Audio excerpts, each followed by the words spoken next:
like, share, and subscribe. Hello everyone, বীজগণিতের একটা নতুন সমস্যা নিয়ে আজকে তোমাদের কাছে হাজির হয়েছি। আজকে যে সমস্যাটা রয়েছে সেটা হচ্ছে 2p + 1/p = 5। যদি হয় তাহলে p + 1/2p তার হোল স্কোয়ারের মান আমাদের নির্ণয় করতে হবে। তাহলে এই অঙ্কটা কীভাবে করা যাচ্ছে সেটা দেখে নাও। এখানে 2p + 1/p = রয়েছে 5। তাহলে আমরা এখানে কি করব, 2 কমন নিয়ে নেব। 2 যদি কমন নিই তাহলে ভেতরে পড়ে থাকবে p প্লাস এখানে হয়ে যাবে 1/2p, কারণ 2কে 1/2p দিয়ে যদি গুণ করি তাহলে 2 কেটে যাবে, 1/pটা পড়ে থাকবে। রয়েছে এখানে 5। और p plus 1/2p is equal to হয়ে যাবে 5। এই যে 2টা আছে এই 2টা নিচে নামিয়ে দেবে, 5/2। এবারে কি করব, উভয় পক্ষকে আমরা বর্গ করে নেব, অর্থাৎ p প্লাস 1/2p এর হোল স্কোয়ার করলাম।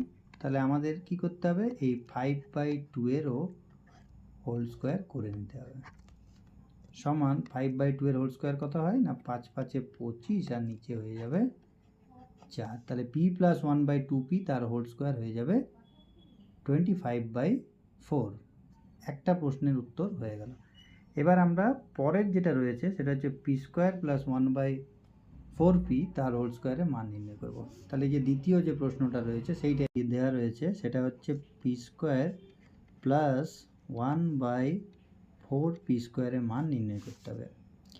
এটা আমরা কিভাবে করব সেটা ভালো করে দেখে নাও। p স্কোয়ার অর্থাৎ কিনা p তার হোল স্কোয়ার, 1/4p স্কোয়ার অর্থাৎ কি 1/2p তার হোল স্কোয়ার। তাহলে এখানে দেখো এটা a স্কোয়ার প্লাস b স্কোয়ারের আকারে রয়েছে, p তার হোল স্কোয়ার মানে a স্কোয়ার প্লাস b স্কোয়ারের আকারে রয়েছে।